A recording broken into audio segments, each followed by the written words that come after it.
mandi sekalipun tidak keluar air mani.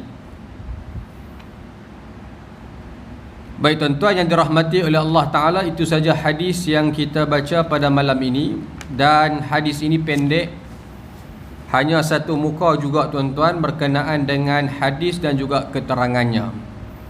Baik, hadis malam ini diriwayatkan oleh seorang sahabat Nabi yang bernama Abu Hurairah radhiyallahu anhu. Satu orang sahabat yang paling banyak meriwayatkan hadis Nabi SAW. Nama sebenar beliau sebelum masuk Islam adalah Abdul Syams. Kerap kali tuan-tuan saya ulang benda ni. Mudah-mudahan kita kenal lah dan ingat akan nama betul dia. Sebelum nama betul dia, minta maaf, sebelum nama betul dia dalam Islam adalah Abdul Syam, dan setelah mana masuk Islam Nabi tukar kepada Bal anta Abdul Rahman, nama kamu adalah Abdul Rahman. Dan ulama khilaf namanya tuan-tuan, ada 10 nama yang ada pada nama Abu Hurairah. Tapi yang masyhurnya adalah dengan panggilan Abdul Rahman. Yang Nabi tukar yang Nabi tukar daripada nama tak elok, iaitulah Abdul Syams.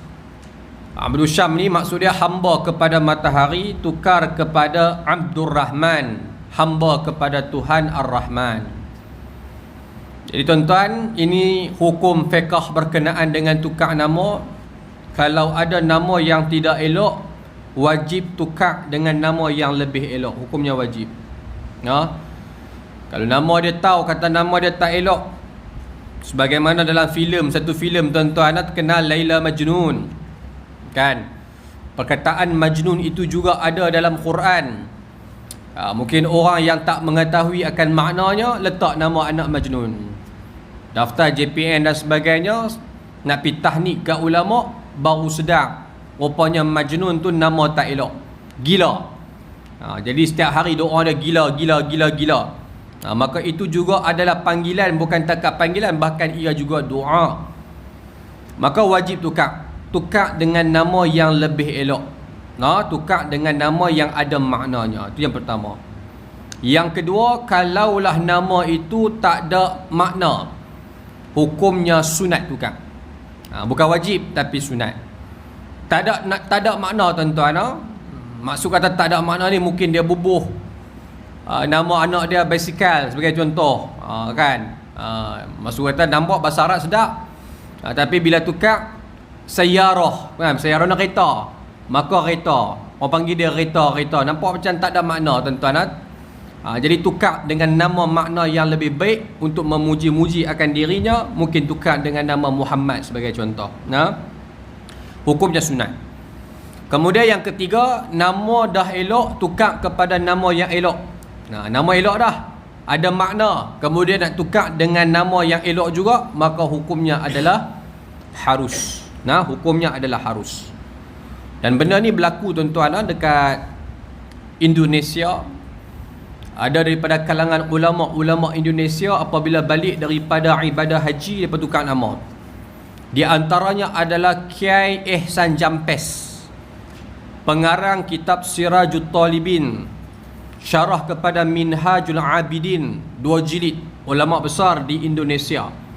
Sebelum dia balik daripada haji, namanya adalah Bakri. Tuan-tuan, Bakri nama elok, tukar kepada Ehsan setelah mana dia balik daripada mengerjakan ibadah haji. Dan kekailah sampai ke hari ni tuan-tuan, orang panggil dia Kiai Ehsan Jampes. Ini maksud kata ada pernah berlaku pertukaran nama yang elok kepada elok, maka hukumnya adalah harus.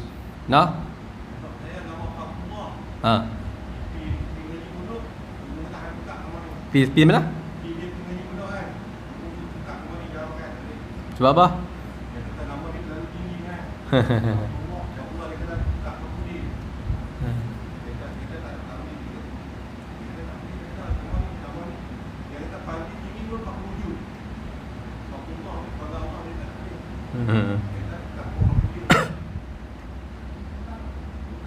Fakhrullah.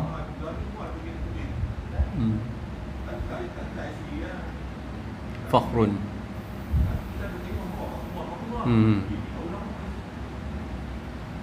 Dan masyhurnya orang panggil memang Fakhrul Razi kan, Fakhrul Razi, Fakhruddin Ar-Razi, Fakhrullah no.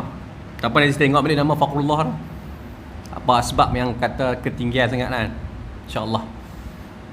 Baik tuan-tuan jadi itu dia antaranya lah, dia antaranya. Dan yang tak elok ni tuan-tuan, yang makna tak elok ni lebih kepada nama-nama yang membawa kepada keburukan lah, yang kata tak elok ni. Seperti mana kalau namanya itu qabih, buruk, ataupun namanya itu bodoh sebagai contoh, ataupun nama-namanya itu sama seperti mana nama-nama berhala, Lata, Uzza dan sebagainya, maka itu hukumnya wajib tukar kerana ianya adalah tidak elok. Ada 3 hukum lah tuan-tuan. Tapi kalau nama dah elok tukar kepada tak elok, maka hukumnya haram lah. Nama dah elok dah, nama sedap dah, tiba-tiba tukar kepada nama-nama yang tak elok seperti mana gila, bodoh, tak berakal dan sebagainya, maka hukumnya itu adalah berdosa, haram. Tak boleh tuan-tuan tukar daripada nama elok kepada nama yang tak elok. Baik, itu tukar kalau nama tak elok. Tapi ada pun orang bukan Islam, kalau dia masuk Islam dalam keadaan dia nak mengekalkan namanya, nama Cina contoh, lelah ni pun tuan-tuan jarang dah orang tukar, pasal nak menjaga hubungan kekeluargaan sebagai contoh. Pasal keluarga dia ni tak boleh terima kalau tukar dengan nama yang Islam sebagai contoh. IC tu lekat dengan nama dia, tak ada masalah. Kekal dengan nama bukan Islam, asalkan namanya itu dalam bukan Islam itu dengan makna kata yang bukanlah kepada kekufuran. Jadi kalau nama Cina dia itu sebagai contoh, ataupun nama India dia itu dengan nama patung-patung ataupun nama-nama berhala, nak tak nak dia tetap kena tukar. Tapi kalaulah nama dia itu dalam bahasa Mandarin dan juga ditukar ataupun ada makna dari sudut Mandarin dengan makna yang elok, maka boleh kekal. Kekal lah. Dan dia akan ada juga nama Islam bersama dengan orang-orang Islam, dia akan letakkan dengan nama-nama yang lain seperti mana Abdullah, Abdul Rahman, ataupun dengan sebagainya lah. Kalau nama dia contoh nama Cina dia Holo, tuan-tuan tuan-tuan Holo ke Ziao Hong ke contoh Anghe ke, tu contoh tu nama durian yang tu lah Cina saya tahu pun. Kalau dia nak kekal, ustaz ni nama buah tak apa ke? Tak apalah. Nama buah tuan-tuan bukanlah dengan nama tak elok, cuma kita kata mungkin juga tak ada makna lah, udang merah dan sebagainya. Tapi kalau dia nak tukar, maka bagus. Daripada nama tak ada makna kepada nama yang ada makna. Baik, itu sedikit sebanyak lah tuan-tuan berkenaan dengan perbahasan tentang nama-nama dan hukumnya. Jadi kalau saya pergi haji, tuan-tuan, saya tak pergi haji ke? Jadi kalau nama sebelum haji, nama Syahril. Lepas balik haji, kalau saya tukar nama Syarul Khan, tuan-tuan jangan heran lah. Kan? Maka di situ hukumnya sunat lah. Di situ hukumnya adalah harus lah. Walaupun nama dua-dua tu sama ya pun, Syahril, Syahrul, dengan kedua-dua makna yang sama, cuma pitukar ya I dengan you, walhal kedua-duanya itu adalah sama. Baik, jadi Abdul Rahman asalnya adalah Abdul Syams, Abdul Rahman bin Sakhrin. Itu nama betul dia, Abu Hurairah radhiyallahu an. Orang yang Allah Ta'ala bagi cerdik, pandai, hebat tuan-tuan, otak cerdas, walaupun lewat masuk Islam menandingi sahabat-sahabat yang lain dalam meriwayatkan hadis. Hebatlah. Jadi kalau kita dapat jumpa Abu Hurairah nanti tuan-tuan dalam syurga, kena puji dia banyak-banyak. Hebat, sahabat yang hebat, dan dia membawa hadis-hadis yang sampai kepada kita, jalur yang baik, jalur yang selamat. Kemudian sampai kepada kita, dapatlah kita mempelajari apa yang disampaikan oleh baginda Nabi sallallahu alaihi wasallam. Baik, apa kata Nabi sallallahu alaihi wasallam? Apabila seseorang lelaki duduk di antara 4 cabang, di antara 2 paha, tuan-tuan, ini antara bukan kiasan lah tuan-tuan, perkataan yang digunakan oleh Nabi apabila seorang lelaki duduk di antara 2 cabang, antara 4 cabang, yakni 2 paha, akan paha isterinya, kemudian dia menggauli dengan makna kata dia bersetubuh, maka wajiblah ke atasnya itu mandi. Dan dalam riwayat Muslim menyatakan bahawa wa in lam yunzil, walaupun dia tidak keluar air mani, walaupun tak inzal, Sungguh pun tak keluar ayak mani, tetapi masuk ataupun tenggelamnya hasyafah, maka ianya tetap mandi wajib. Namun dalam hadis ini, ia merupakan hadis yang telah dimansuhkan. Dia ada nasakh wal mansuh, nasikh wal mansuh. Dan hadis ini telah memansuhkan hadis yang terdahulu yang pernah Nabi SAW sabda, ketika mana Nabi SAW kharajtu ma'a Rasulillah SAW yaumal ithnain ila Quba hatta idza kunna fi Bani Salim.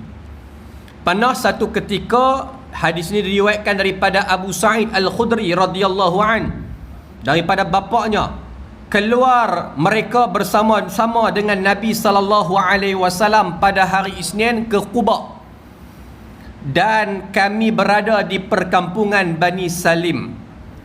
Waqafa Rasulullah SAW ala babi Itban fasarakha bih. Dan kemudian tuan-tuan, bila sampai di perkampungan Bani Salim, baginda berhenti di satu rumah yang namanya rumah Itban, lalu berteriak dengan makna kata memanggil-manggil akan Itban. Fa kharaja yajurru izaruhu, maka bila dengar suara daripada luar memanggil-manggil, keluarlah akan dia. Siapa dia? Itban. Tuan-tuan, dengar orang panggil keluar, Assalamualaikum, Assalamualaikum, Assalamualaikum, maka Itban pun dia cepat-cepat dia keluar daripada rumah. Cuma bila dia keluar daripada rumah, tuan-tuan, dia keluar dalam keadaan tergesa-gesa sambil mengheret-heret akan sarungnya. Maksud kata kalau kita pakai kain ni, izar, kain, sambil duk perbetul kain, tu bahasa mudah lah, ataupun heret ataupun memperbetulkan kain. Orang panggil orang keluar, dia pun keluar dalam keadaan duk perkemahkan dia punya kain dia. Faqala Rasulullah SAW, maka Nabi pun bersabda, a'jalna ar-rajula faqala Itban, maka Nabi pun kata, wah, kita telah mengganggu akan seseorang sehingga dia dalam keadaan tergesa-gesa. Tuan-tuan, Nabi tengok Itban dalam keadaan belum bersiap yang sempurna, dalam keadaan mengemaskan izar, mengemaskan kainnya, maka Nabi pun kata, lah, kita dah sampai pada tempoh ataupun ketika waktu yang orang ni keluar dalam keadaan tergesa-gesa. Kemudian Itban berkata, faqala Itban, ya Rasulullah, wahai Rasulullah, dah alang-alang jumpa Nabi, ara'aita ar-rajula yu'jalu 'an imra'atihi wa lam yumni madza 'alaihi. Tuan-tuan, dia pun tanya, ya Rasulullah, bagaimana pendapat kamu jika seseorang tergesa-gesa menyudahi senggama ataupun menyudahi persetubuhan dengan isterinya sehingga dia belum lagi keluar air mani? Kemudian katanya, adakah wajib ke atas dia mandi? Yakni dengan merujuk kepada mandi wajib. Apa kata Nabi? Qala Rasulullah sallallahu alaihi wasallam, innamal ma'u minal ma'i, sesungguhnya air dengan air. Yakni maksudnya di sini wajib mandi apabila keluarnya air mandi. Ayak bertemu ayak, maknanya keluar ayak mani baru mandi wajib. Tuan-tuan, daripada hadis ini Sahih Muslim, hadis ini telah dimansuhkan dengan hadis yang kita baca tadi. Boleh faham tuan-tuan? Dia dalam ilmu hukum hakam ni tuan-tuan, mengaji dalam Al-Quran ataupun hadis, dia adanya ayat-ayat nasakh wal mansuh, kan kita sebut. Ayat yang menasahkan, ayat yang memansuhkan hukum-hukum yang terdahulu. Dalam pertemuan kita sebelum ni pun kita ada sebut berkenaan dengan nasakh wal mansuh. Jadi tuan-tuan, sebelum ni Nabi pernah buat keluar satu statement bahawa mandi wajib hanya berlaku sekiranya air bertemu dengan air. Maksudnya kalau kamu bersetubuh dalam keadaan kamu belum mengeluarkan air mani, maka tidak wajib ke atas kamu mandi.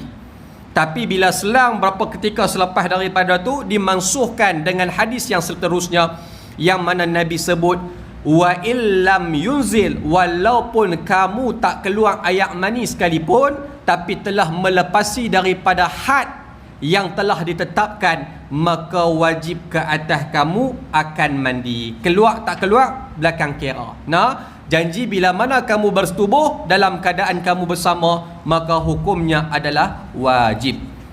Tuan-tuan, ini sedikit perkongsian berkenaan dengan sejarah hadis ini. Baik, kemudian tuan-tuan, kita tengok keterangan hadis. Ulama fiqh menyenaraikan 4 perkara yang mewajibkan mandi. Jadi tuan-tuan, dalam ilmu fiqh, yang wajib kita mandi adalah yang pertama akan keluarnya mani. Bila terkeluarnya mani bagi lelaki dan perempuan, maka hukumnya adalah wajib mandi. Sama ada mani itu keluar dalam keadaan bersetubuh, ataupun keluar dalam keadaan bermimpi, ataupun keluar dalam keadaan sengaja, maka semua ini adalah wajib mandi. Nah tuan-tuan, wajib mandi. Dan orang yang bersalin tuan-tuan, perempuan yang bersalin, dia bersalin-salin keluar anak, kemudian tidak keluar akan dia darah nifas. Tuan-tuan, walaupun jarang berlaku lah, walaupun tak pernah berlaku kot, tak tahulah siapa doktor tuan-tuan, tapi berlaku kepada Fatimah Zahra tuan-tuan. Dia keluar hanya setitis, sedetik, apa lagi, setitis, sedetik, sesaat, semua tu istilah lah yang berlaku kepada Fatimah Zahra tuan-tuan. Lepas bersalin, maka hanya keluar darah setitik, kemudian dia terus sembahyang. Bersalin selepas daripada waktu asar, kemudian sampai kepada waktu maghrib, dan kemudiannya isyak dia sembahyang macam biasa Fatimah Zahra, kerana tidak mengalir akan dia darah nifas. Jadi kalau berlaku tuan-tuan satu orang yang bersalin kemudian tak mengalir darah nifas, adakah dia perlu mandi wajib? Maka jawapannya wajib mandi. Mandi apa tuan-tuan? Dia disebut sebagai orang yang wiladah, kan? Wiladah, bersalin ataupun melahirkan anak, maka namanya wiladah. Maka dia tetap kena mandi walaupun tak ada darah nifas, maka dia wajib mandi. Kerana ulama meletakkan bahawa anak yang keluar itu adalah keluar daripada mani, dan mani itu tuan-tuan merupakan item yang menyebabkan kita wajib mandi. Anak tu daripada mani, kemudian mani itu adalah item yang menyebabkan kita wajib mandi. Sebab itu tuan-tuan, ulama memberikan alasan li'annal walada maniyun wa'aqadun, iaitulah akan anak yang lahir itu hasilnya daripada mandi, kemudian terbentuklah ia menjadi orang. Maknanya bila dia keluar anak itu, bererti kata dia keluar maniyun. Faham tak tuan-tuan? Dia keluar daripada mani yang telah terbentuk, membentuk akan anak. Tapi kalau keluar anak, kemudian lahir pula, keluar pula selepas tu nifas, maka dia akan sambung dengan nifas lah tuan-tuan. Dia akan mandilah kali bila mana mandi darah nifas. Dan kebiasaannya wanita lagu tu lah, bersalin keluar darah, maka keluar sekali dengan nifas, sambunglah sampai 44 hari, 50 hari, 30 hari, ikut kepada darah yang keluar. Baik tuan-tuan, ini dalam perbahasan berkenaan dengan mani. Kemudian yang kedua, bersetubuh sekalipun tidak keluar mani, yakni inzal, iaitu apabila seorang lelaki menenggelamkan hasyafah zakarnya ke dalam kemaluan. Yang kedua, kalaulah seseorang bersetubuh dalam keadaan tak keluar mani pun, tapi tenggelam akan hasyafahnya. Apa hasyafah? Kepala zakar. Minta maaf lah tuan-tuan, mengaji fiqh ni dia kena terang terus tuan-tuan, tak berlapis lah. Jadi hasyafah ni adalah kepala zakar. Jadi Allah Ta'ala kurniakan kepada lelaki ni, dia ada lekuk pada kepala zakar. Tuan-tuan, lekuk kepada kepala zakar. Jadi nak tahu kepada had zina bagi orang yang berzina ataupun yang bersetubuh bagi orang yang berkahwin, apabila tenggelamnya kepala tersebut, maka dia dihukumkan bersetubuh. Ataupun apabila tenggelamnya kepala tersebut, maka dia dikatakan berzina, dia dijatuhi berzina. Tuan-tuan, maksud kata zina ni bila mana tenggelamnya kepala hasyafah. Dan ada juga kalau kita mengaji fiqh, bagaimana ustaz kalaulah satu orang tu Allah tak kurniakan kepada dia kepala, Kepala hasyafah tuan-tuan, ataupun daripada hujung sampai ke pangkai, sama ya tuan-tuan. Tak tahu yang mana kepala, tak tahu mana lekuk dia. Lagu mana? Tuan-tuan yang bayang malam ni tuan-tuan, mengaji-mengaji yang tu bayang lagu mana ustaz tak ada kepala. Maksudnya straight ya sama tuan-tuan, cuma ada hujung yang buah-buah nak keluar ayak ya. Maka ulama meletakkan nak tentukan kepalanya itu adalah mengikut kepada adat tempat dia, adat kebiasaan seorang lelaki. Jadi semua orang lelaki ni lebih kurang sama ya tuan-tuan, adat dia. Jadi maksud kata kalau dia nak justifikasi, tentukan besar mana dia punya kepala hasyafah untuk menentukan had dia tu bersetubuh ataupun tidak, mengikut kepada kebiasaannya. Nak lebih selamat cari pakar lah, cari doktor, biar doktor tentukan. Doktor kata takat ni, nanti dia pun bubuh lah. Tuan-tuan, bubuh lah apa, marker pen ke apa ke untuk dia hafal. Kemudian pandai-pandai lah dia hidup. Tuan-tuan, ni peka cerita tuan-tuan, peka lagu tu lah. Ada tuan-tuan ulama dulu ni tuan-tuan, mereka fikir jauh, satu pemikiran yang sangat jauh berkenaan dengan kadang-kadang kita pun tak terbayang. Termasuklah kalau kita mengaji, bagaimana satu orang kalau dia masuk dalam kemaluan gegasi tuan-tuan, badan kita tuan-tuan, badan kita, kemudian dia masuk dalam kemaluan satu orang perempuan gegasi yang besar, dia ada rasa gua tuan-tuan, tiba-tiba masuk rupanya kemaluan, adakah dia kena mandi wajib sampai tahap tu tuan-tuan? Ni ulama meletakkan dalam kitab-kitab, subhanallah. Maka hukumnya wajib mandi, tetap hukum mandi wajib, tetap kena mandi wajib. Kerana apa? Kerana dia telah berada pada dalam keadaan faraj, dan juga kemaluannya itu juga itu berada dalam farajnya sampai tahap tu tuan-tuan. Walaupun kita fikir gegasi pun tak pernah tengok, tapi lagu mana, maka itu telah difikirkan oleh ulama-ulama yang terdahulu, subhanallah. Jadi orang duk condemn ulama-ulama dulu tuan-tuan, saya tak kenal duk kata ulama dulu tak erti lah dan sebagainya. Termasuklah kalau katalah zaman-zaman dulu macam tak ada pisau cukur dan sebagainya tuan-tuan. Ni pun orang kata kan, masuk kata orang dulu hidup dalam keadaan kuno, tak ada pisau cukur dan sebagainya. Sedangkan Nabi Allah Musa AS tuan-tuan, nama Musa, perkataan Musa tu tuan-tuan, selain kalau orang letak nama Musa kerana bersandarkan kepada Nabi Musa, Musa itu dari sudut bahasanya adalah pisau cukur tuan-tuan. Dan Musa tu, perkataan Musa tu pada dasarnya adalah daripada makna pisau cukur. Jadi kalaulah ada wujud tuan-tuan maknanya pisau cukur maka zaman tu pun ada pisau cukur tuan-tuan. Cuma jangan lupa bayang pisau cukur macam kita lah. Zaman tu dia ada cara dia, keadaan zaman tu ada bentuk dia. Cuma zaman kita ni mengubah mengikut keadaan semasa. Jadi jangan kita condemn, jangan kita pertikaikan keadaan zaman-zaman dahulu kerana kita tidak mengetahui. Baik. Okey, kemudian tuan-tuan, sama ada kemaluan depan ataupun belakang. Maksudnya sama ada satu orang lelaki dia bersetubuh dalam keadaan mendapatkan hak di hadapannya, ataupun na'udzubillahi min zalik, dia meliwat, ataupun liwat sesama lelaki, liwat ataupun diliwat, dua-dualah meliwat dan diliwat. Maka bila mana jalan depan dan jalan belakang, maka kedua-duanya juga adalah wajib mandi.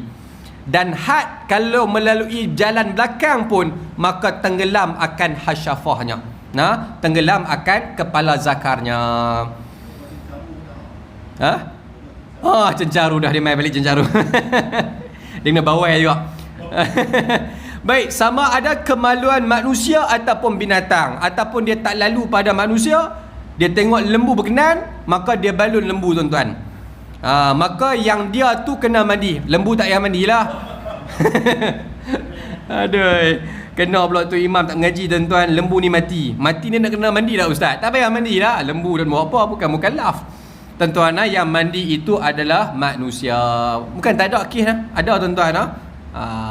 Bukan tak ada kes, ada. Dia ke arah zaman yang teruk, zaman yang penuh fitnah, yang manusia ni cari anjing, manusia ni cari kambing, cari lembu, cari rebau dan sebagainya. Tapi harimau tak pernah jumpa lagi lah. Kira kalau harimau dia berani tuan-tuan, pergi gerik lah. Kalau ni amaran, jangan berhenti di gerik. Jangan berhenti di selepas daripada banjaran titi wangsa tu. Kerana harimau berkeliaran. Tapi setakat ni tak ada lagi lah kisah tuan-tuan meliwat haiwan, iaitulah binatang yang berbisa ataupun haiwan yang liar dan sebagainya. Na'udzubillahi min zalik, perbuatan yang terkutuk, perbuatan yang hina di sisi agama kita. Baik. Yang ketiga, suci daripada haid dan juga nifas. Maka kalau bersih daripada haid, bersih daripada nifas, maka wajib mandi. Ini adalah bagi lelaki, bagi perempuan. Lelaki tak ada lah tuan-tuan, haid dan juga nifas. Tapi kita sebagai seorang suami kena tahulah, kadang-kadang ada kes yang mana datang darah tak cukup 24 jam. Contoh dia mai darah 3 jam, kemudian darah tu berhenti. Dan bukan adat kebiasaan dia lagu tu. Kemudian dia pun tanya, abang lagu mana ni? Darah kering. Dia buh kapas dalam dia punya faraj, maka tak ada kesan darah, kering, bersih. Maka dia mai tanya kita, baru 3 jam, adakah dia kena mandi wajib? Yang kita pun terkebir-kebir kata, tak apalah, mandi wajib lah selamat. Maka jawapannya tak perlu mandi wajib tuan-tuan, tak perlu mandi wajib. Kerana darah yang keluar 3 jam itu bukan darah haid. Kerana darah haid itu kena 24 jam sehari semalam. Genap 24 jam baru dikira darah haid. Kemudian dia pun semayang macam biasa, solat macam biasa. Kemudian bila mai waktu malam keluar pula 5 jam. Dia tak payah semayang, berhenti pula, menahan diri daripada semayang. Habis 5 jam darah kering pula tuan-tuan. Dia nak kena mandi tak? Tak kena mandi. Pasal 3 campur 5 baru 8 jam. Maka dia tak payah mandi wajib lagi. Kemudian dia teruskan solat macam biasa, bersih. Kemudian dia semayang macam biasa.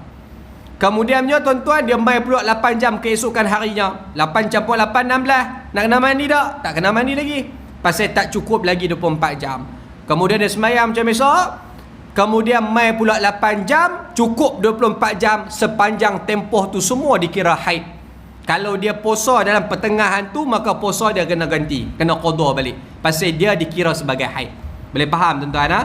Tapi dalam selang-seli tu dia ada tinggal berapa solat, tiba-tiba mai sampai dah seminggu dah tuan-tuan, ataupun kita haid dia darah kira-kira hanya 16 jam, maka setiap yang dia tinggal tempoh-tempoh yang dia meninggalkan sembahyang itu, maka dia kena qada semula. Kena qada semula pasal dia meninggalkan solat. Jadi syarat haid dia mesti 24 jam. Dan 24 jam tu bukan dengan makna kata berterusan. Dia boleh campur gabung 3 jam sampai lengkap 24 jam. Dan ada perempuan yang 15 hari maksimum haid, dia mai setiap hari tu 2 jam sampailah hari ke-15 baru cukup 24 jam. Semua 15 hari tu dikira sebagai darah haid. Tuan-tuan, semua 15 hari tu dikira darah haid pasal cukup 24 jam.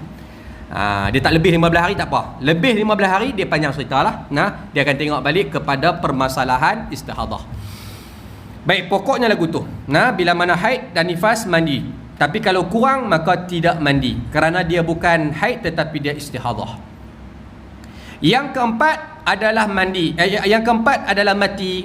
Jadi satu orang mati, maka dia kena mandi. Bukan dia mandilah, orang tolong mandikan kat dia. Itu sebab ada orang yang angkuh, orang yang sombong kena fikir, hang sombong apa, hang tak mau kawan dengan orang apa, duk hidup seorang diri. Nanti bila hang mati ni orang juga uruskan. Bukannya hang boleh bangun hang uruskan sendiri dak. Jadi jangan sombong kat dunia dengan orang. Dengan semua orang tak mau sembang, duk kira hai hang saja. Jangan tuan-tuan. Islam ni mengajar kita hidup bermasyarakat. Dia tak boleh hidup seorang diri. Dia kena masyarakat. Dalam hadis Nabi sebut tuan-tuan, orang yang tak mau berjinak-jinak dengan orang, orang yang tak mau juga orang berjinak-jinak dengan dia. Dia tak mau jinak dengan orang dan dia pula tak suka orang berjinak dengan dia. Nabi kata apa? La khaira, tak ada kebaikan pada dirinya. Tuan-tuan, tak ada kebaikan pada diri. Allah tak bagi kebaikan kepada dia. Jenis buat hal-hal sendiri-sendiri. Jadi jangan jadi orang yang sedemikian. Kecuali orang yang mati syahid. Special tuan-tuan, orang mati syahid tidak dimandikan dan tidak disolatkan. Kerana orang syahid ni tuan-tuan diumpamakan sebagai orang yang hidup kan. Macam ayat dah, ya ayyuhallazina amanu sta'inu bis-sabri was-salah innallaha ma'as sabirin wala taqulu liman yuqtalu fi sabilillahi amwat. jangan kamu katakan orang-orang yang gugur syahid itu mati, kan, sedangkan mereka itu bal ahya'un 'inda rabbihim wala taqulu liman yuqtalu fi sabilillahi amwat bal ahya'un. Lupa dah tuan-tuan ayat tu. Ya ayyuhallazina amanu ista'inu bis-sabri was-salah innallaha ma'as sabirin wala taqulu liman yuqtalu fi sabilillahi amwat bal ahya'un walakin la tash'urun. Bal ahya'un 'inda rabbihim. Lupa tuan-tuan dah, tak mai dah kau. Ni cerita pasal lembu tadi, lupa tu bal ahya'un walakin la tash'urun kan. Wala nabluwannakum bi syai'in minal khaufi wal ju' wa naqsi minal amwali wal anfusi wath thamarat wa basyiris sabirin. Nampak? Pada ayat tu Allah Ta'ala kata apa? Bal ahya'un, bahkan mereka hidup di sisi Allah Subhanahu wa Ta'ala. Cuma kamu ya yang tidak merasainya, tidak mengetahuinya. Tuan-tuan, ini kebesaran yang Allah Ta'ala kurniakan kepada orang yang gugur mati syahid di jalan Allah Azza wa Jalla. Maka kurniaan Allah, dan sebab itulah mati syahid ini mati yang sangat mulia. Tak ada mati yang semulia melainkan mati syahid. Subhanallah. Jadi tuan-tuan, mudah-mudahan Allah Subhanahu wa Ta'ala kalaulah takdirkan kita berperang pada zaman-zaman fitnah ini, dan mudah-mudahan kita berada pada tentera-tentera Imam Mahdi, dan Allah Ta'ala kurniakan kepada kita gelaran syuhada. Tapi kalau tak dapat gelaran syuhada, mudah-mudahan kita mati dalam keadaan syahid dunia. Syahid dunia ni banyak. Syahid dunia akhirat, syahid dunia ni macam-macam. Mati dalam keadaan lemah, kemudian mati dalam keadaan musallin. Ni semua syahid dunia. Tapi yang sebesar-besar syahid adalah mati dalam fi sabilillah, peperangan pada jalan Allah Azza wa Jalla. Habis tuan-tuan. Itu saja hadis pada malam ni. Saya plan awal nak baca 2 hadis, tapi dia nampak hadis pertama pun kita boleh selesaikan dalam tempoh waktu maghrib sampai kepada waktu Isya. Tuan-tuan yang dirahmati oleh Allah, ada satu permasalahan yang kita nak kongsikan tuan-tuan, yang dikongsikan oleh saudara kita, berkenaan dengan kisah Nabi SAW solat dalam keadaan berjunub, dan ia juga akan kait rapat dengan beberapa permasalahan fiqh. Permasalahan fiqh. Saya tak rancang dan tak bercadang untuk bahas tentang ilmu hadis, kerana di sini ada beberapa pandangan alim ulama ataupun dalam para ilmuwan hadis daripada kalangan muhaddis dan sebagainya tentang status hadis-hadis Nabi berjunub dalam keadaan solat. Di sana ada riwayat daripada Tabrani, di sana ada riwayat daripada Sahih Muslim, ada riwayat daripada Bukhari, kemudian ada riwayat daripada Abu Dawud. Tuan-tuan, macam-macam riwayat berkenaan dengan status hadis ini. Jadi saya tak bacakan keseluruhan tuan-tuan, cuma saya akan bacakan permasalahan yang diutarakan berkenaan daripada hadis daripada At-Tabrani tuan-tuan. Anna Nabiy sallallahu alaihi wasallam kabbara bihim fi salati subhi fa awma'a ilaihim thumma intalaqa wa raja'a wa ra'suhu yaqturu fa shalla bihim thumma qala innama ana basharun wa inni kuntu junuban fanasitu. Yang mana daripada Nabi SAW, adapun Nabi bertakbir bersama mereka, yakni sahabat, pada salat subuh. Lalu baginda SAW memberikan isyarat kepada baginda dan baginda beredar. Kemudian baginda kembali dan kepala, yakni rambut baginda SAW basah. Lalu baginda mengimamkan solat mereka. Setelah itu baginda bersabda, sesungguhnya aku adalah manusia. Tadi ketika mana aku hendak mulakan solat, aku dalam keadaan berjunub dan aku lupa akan hal yang tersebut. Tuan-tuan, itu hadis daripada riwayat Tabrani. Jadi daripada hadis ini dikukuhkan juga dengan hadis-hadis riwayat daripada Sahih Muslim dan juga Sahih Bukhari, yang kisahnya hampir sama dengan kisah tadi.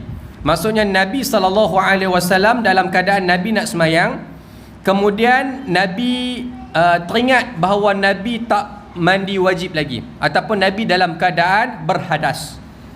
Jadi dah soft dah tuan-tuan, ramai-ramai dan nak dirikan semayang. Sebelum Nabi angkat takbir, Nabi baru teringat, kata aku ni belum mandi hadas. Kemudian Nabi minta para sahabat stay duduk di saf, jangan pergi mana-mana. Nabi balik, Nabi mandi hadas, kemudian Nabi patah balik. Sahabat melihat Nabi dalam keadaan basah akan rambutnya, maknanya Nabi mandi. Kemudian Nabi semayang, habis daripada semayang selesai, kemudian barulah Nabi kata, sesungguhnya ini bashar, sesungguhnya aku ini adalah manusia, dan nasitu, aku juga manusia yang lupa. Tuan-tuan, hadirin hadirat, muslimin muslimat yang dirahmati oleh Allah, lupa dan Nabi tersalah ketika ini bukan dengan makna kata tidak dimuliakan Allah, na'udzubillah min zalik. Nabi maksum, satu orang manusia yang Allah Ta'ala pelihara daripada dosa dan kesilapan menyampaikan risalah. Nabi tak akan pernah silap dalam menyampaikan risalah, tidak akan pernah, kerana dipelihara oleh Allah Azza wa Jalla. Cuma dalam bab terlupa ini tuan-tuan, dalam keadaan perbuatan manusia, kerana Nabi juga manusia. Cuma kita angkat Nabi ni bukan manusia biasa macam kita, manusia yang luar biasa. Tapi nak tak nak, Nabi ni makhluk yang Nabi sebut juga, aku ni bashar. Bashar ni adalah manusia. Ini kena faham dulu tuan-tuan. Jadi Nabi ni satu orang yang terlupa. Bukan semua dalam keadaan semua terlupa. Terlupa dalam keadaan beberapa keadaan. Dan terlupanya Nabi itu memberi rahmat kepada umatnya. Terlupa Nabi itu memberi kesempurnaan kepada umat dia. Kerana kalau Nabi dalam keadaan tersilap ketika itu, memberikan ilmu kepada kita. Jadi kalau kita tersilap, kita tahu pasal benda ni pernah berlaku kepada Nabi dan Nabi ajarkan syariat. Ini sepoi lah tuan-tuan. Dan ada dalam hadis yang lain kisah bahawa Nabi terlupa setelah mana selesai sembahyang. Nabi dah habis sembahyang, barulah Nabi bagi tahu kepada para sahabat tentang Nabi lupa mandi wajib. Ini ada berapa lah tuan-tuan berkenaan dengan status hadis. Tapi yang kukuh dan yang kuat adalah seperti mana dalam Sahih Bukhari dan Muslim, iaitu Nabi terlupa sebelum menunaikan sembahyang. Sebelum angkat takbir Nabi teringat, kemudian Nabi mandi, patah balik, Nabi imam solat, akhirnya baru Nabi bagi tahu bahawa aku dalam keadaan berjunub, kemudian aku mandi balik, aku balik mandi dan aku bersama dengan kalian. Baik, di sini kita nak bahas sikit tuan-tuan berkenaan dengan beberapa pandangan hukum dalam mazhab kita, mazhab Syafi'i. Kalaulah satu orang imam, mungkin terjadi dekat siapa-siapa saja tuan-tuan, dia mengimamkan semayang subuh, kebiasaannya subuh lah tuan-tuan, betul tak? Kebiasaannya lah tuan-tuan, adat dia subuh. Maghrib jarang lah, isyak lagi jarang. Kalau isyak ni kira time kuliah tak main lah, kebetulan baru dia main, baru dia teringat tuan-tuan.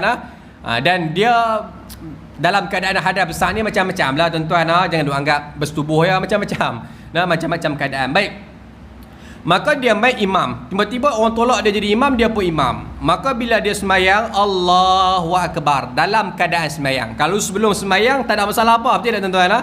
Nak fikir apa? Sebelum semayang dia tahu kata dia tak ada hadas, dia keluar lah, berlakon pilah pitandas ke apa ke. Jangan duk ambil mic pula, minta maaf lah, saya tak mandi wajib lagi, malu tuan-tuan. Jangan duk bercerita. Kita keluar pitandas, balik rumah terus start motor belah, tuan-tuan. Orang yang imam dua naik jadi imam. Tu kalau sebelum. Kalau tengah semayang, apa yang perlu kita buat? Bila kita duduk tengah semayang baca Fatihah, tiba-tiba teringat, loh aku tadi tak mandi wajib. Tuan-tuan, teruskan semayang, hukumnya berdosa. Dalam keadaan dia tahu kata dia hadas, dia imam, dia tahu kata dia hadas, tapi segan nak keluar. Tak apa aku teruskan je, dosa aku tanggung. Na'udzubillah min zalik. Tuan-tuan, perbuatan tersebut adalah berdosa. Maka kalau dia teringat kata dia ni masih dalam keadaan berhadas, nak tak nak dia kena keluar. Kalau ada mic, cabut mic, letak. Ataupun kalau nak biarkan imam yang kedua naik, maka pegang mic side, biar orang naik, kita pasang kat dia pun boleh, tak ada masalah. Tapi kalau tak ada mic pun tak apa, pitak kat mic, kita belah terus. Maka bila once dah belah makmum kat belakang, yang duduk betul-betul kat belakang ni, kena cerdik lah. Dia pun pacak pergi depan. Dia pun mengorak langkah pergi ke hadapan. Jangan makmum kat belakang pula duk pergi tolak pula. Hampir duk cuy-cuy dia tu. Jangan duk buat pasal. Sebab tu nak duk belakang imam ni, dia kena orang yang pandai. Orang yang reti tentang hukum hakam. Pasal dia bila-bila masa, anytime, anywhere, untuk dia menggantikan imam. So dia kena terus depan. Dan sebab tu bila duduk belakang imam ni, yang terbaik kena duduk betul-betul belakang. Jadi bila kita susun soft, jangan duduk tengah macam ni. Faham tak? Jangan biar ada kanan dan kiri. Bila duduk belakang, dulu PKP tuan-tuan, biar sejadah kita pasang belakang imam tu, sejadah dia kena ketui belakang dia betul-betul. Bukannya belakang dia itu pi pacak dua pula, bagi tengah tu ada jarak. Jangan lagu tu. Sebab mudah urusan bila mana imam batai, dialah yang ke hadapan. Kalau dalam keadaan rokok, sujudlah kita kata tuan-tuan, duduk sujud, baru terfikir kan, duduk tengah sujud, Allah, lupa mandi wajib. Apa dia nak buat? Sama, dia bangun tuan-tuan, kemudian dia keluar. Ada juga pandangan mengatakan bahawa dia menghabiskan, dia bangun tuan-tuan, berada dalam keadaan berdiri, berdiri. Ataupun kalau dia duduk dalam keadaan sujud, kemudian dia bangun pun boleh. Maka bila dia bangun, tanpa memberikan isyarat apa, dan mungkin orang akan perasan, orang yang kat belakang dia tahu kata imam dah tak ada, maka dia mengambil alih tugas sebagai imam dengan melaungkan Allahu Akbar. Boleh faham tuan-tuan? Allahu Akbar, maka dia bangun, dia duduk dekat posisi dia tanpa bergerak, sampailah pada tempoh bangun, barulah dia melangkah ke hadapan. Itu cara kalau imam batai dalam keadaan dia terkeluar dalam keadaan sujud. Ada juga pandangan kalau andai kata duduk dekat dalam keadaan tahiyat, dia bangun, kemudian dia melangkah, kemudian dia duduk balik. Tu pun ada juga pandangan. Ada macam-macam pandangan lah berkenaan dengan permasalahan imam dan juga makmum. Tuan-tuan, tapi bagi yang terbaik, dia stay kat tempat dia sampailah pada keadaan berdiri, barulah dia bergerak. Dan kita nak berada di posisi imam hanya pada tempat qiyam. Jangan duk pandai-pandai daripada sujud duk pergi merangkak macam bewok pergi depan tuan-tuan. Jangan tuan-tuan, dia mesti dalam keadaan qiyam baru kita mengambil agak. Kalau kita duduk dalam keadaan kita hanya kuatkan suara lah Allahu Akbar, kita mengambil alih balik tugas al-imam. Boleh faham tuan-tuan? Itu penting orang belakang ni. Orang belakang ni mesti kena penting. Dia mesti kena faham agama, mesti kena faham tentang hukum hakam. Baik, adapun kalau imam dah bagi salam, kemudian baru terfikir aku ni lupa mandi wajib. Tuan-tuan, dah habis selesai dah baru terfikir mandi wajib. Maka di sini dari sudut pandangan mazhab kita Imam Syafi'i adalah imam wajib solat semula, tetapi makmum solatnya adalah sah. Solatnya ada sah, maka semua selesai, dia saja yang kena mandi wajib dan kemudiannya dia kena solat semula. Wallahu ta'ala alam tuan-tuan. Itu sedikit sebanyak berkenaan dengan ilmu bersetubuh. Ilmu mandi wajib apabila bersetubuh. Dia baca tajuk ya, bersetubuh mewajibkan mandi. Ilmu berkenaan dengan mandi wajib apabila bersetubuh, keluar air mani, suci daripada haid dan juga mati. Maka 4 jalan yang mewajibkan mandi hadas. Dan insyaAllah pada bulan yang akan datang kita akan masuk perkara cara mandi wajib. Cara mandi wajib sebagaimana yang dianjurkan, diajarkan oleh baginda Nabi SAW, insya-Allah. Tuan-tuan, kita berhenti takat dulu. Yang baik datang daripada Allah, yang salah dan silap datang daripada kelemahan diri saya sendiri. Ampun maaf dipinta ada kasar bahasa, tersasul bicara. Mudah-mudahan pertemuan kita pada malam ini dilimpahi keberkatan, kerahmatan dan keredaan daripada Allah Subhanahu wa taala. A'udzubillahi minasyaitonirrajim. Bismillahirrahmanirrahim. Alhamdulillahirabbil alamin wassalatu wassalamu ala asyrafil anbiya'i wal mursalin wa ala alihi wa sahbihi ajma'in. Allahumma jam'ana hadza jam'an marhuma wa tafarraqna min ba'dihi tafarruqan ma'suma. Rabbana atina fid dunya hasanah wa fil akhirati hasanatan wa qina adzabannar. Wa sallallahu ala sayyidina Muhammad wa ala alihi washabbihi wasallam. Alhamdulillahirabbil alamin. Assalamualaikum warahmatullahi wabarakatuh.